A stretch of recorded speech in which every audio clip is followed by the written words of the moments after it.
Ustaz, dua lagi. Bagaimana jika perekonomian di dunia berbasis Islam? Akan seperti apa perekonomian itu? Apakah masih ada kemiskinan? Apakah masih akan terjadi inflasi? Kita bicara tentang ekonomi di alam goib atau alam nyata? Saya tanya sekali lagi. Bicara ekonomi Islam ini bicara teori di alam kertas, makalah, seminar, lokakarya, atau pernah nyata di alam nyata? 2,5 tahun jadi khalifah dan dia menantang siapa yang bisa berjalan kaki dari Son'a ke Darul Bayda. Son'a, Yaman. Sekarang kita hitung, Yaman, naik Yaman, Saudi Arabia, naik ke atas Suriah, Yordania, Palestina, naik ke atas lagi Mesir, Tunisia, Aljazair, Maroko, 9 negara. Siapa yang sanggup jalan kaki 9 negara mencari fakir miskin, bawa ke sini, kata Umar bin Abdul Aziz.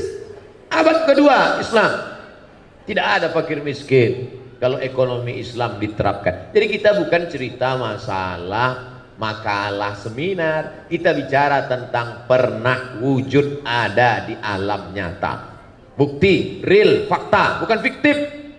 Jadi orang Islam cerita ekonomi ini bukan dongeng, bukan cerita tentang masalah.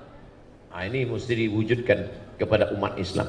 Lalu kemudian kenapa dalam fikih itu, coba baca kitab tafsir di abad-abad keempat, abad-abad kelima, abad-abad keenam. Mereka cerita tentang anjing Ashabul Kahfi warnanya apa. Apakah anjing herder, apa anjing bulldog? Mereka cerita tentang perahunya Nabi Nuh sebesar apa, kayunya dari kayu apa, mendaratnya di mana. Lalu kemudian orang zaman sekarang baca itu, apa ini? Ngapain dikaji anjing Ashabul Kahfi? Ngapain dikaji? Justru kalau dilihat dari sisi lain, begitulah hebatnya ekonomi zaman itu sampai mereka memikirkan sesuatu yang berlebihan karena memang makan cukup, kehidupan luar biasa, ekonominya mapan, sampai mereka berpikir tentang sesuatu yang tak terpikirkan oleh manusia sekarang. Sekarang kenapa orang tidak produktif? Gimana mau produktif? Ekonomi morat-marit, tunggang langgang, litang pukang.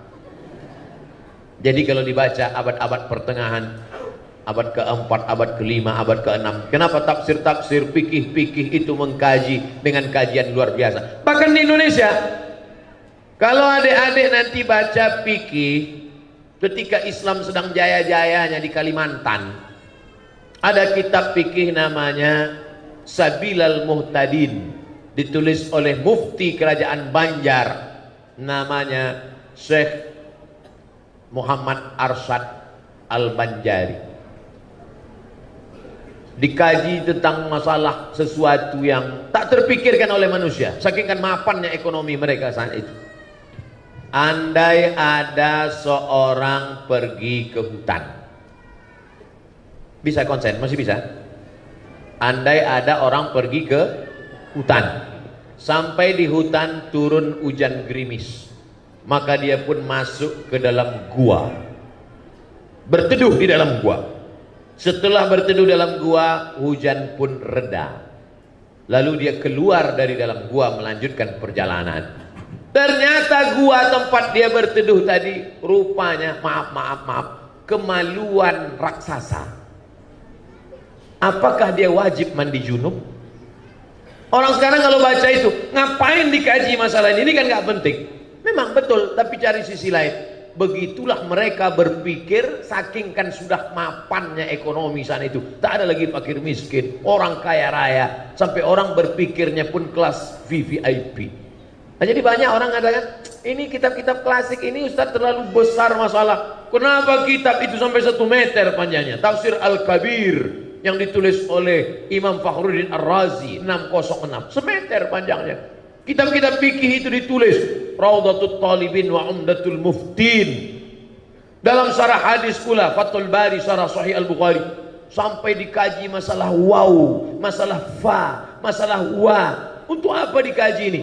saking kan makmurnya hidup mereka, tak ada lagi dikaji masalah kemiskinan. Kenapa penulis-penulis sekarang tidak produktif? Salah satu sebabnya adalah masalah ekonomi. Saya hanya ingin bercerita bahwa umat Islam kalau cerita ekonomi Islam bukan cerita teori tapi pernah jaya, dia ingin mengulang kejayaan itu. Dan kalau Islam jaya, semua akan mendapatkan rahmat. Wa ma arsalnaka illa rahmatan lil alamin. Wallahu a'lam. Jangan lupa subscribe, like, and share.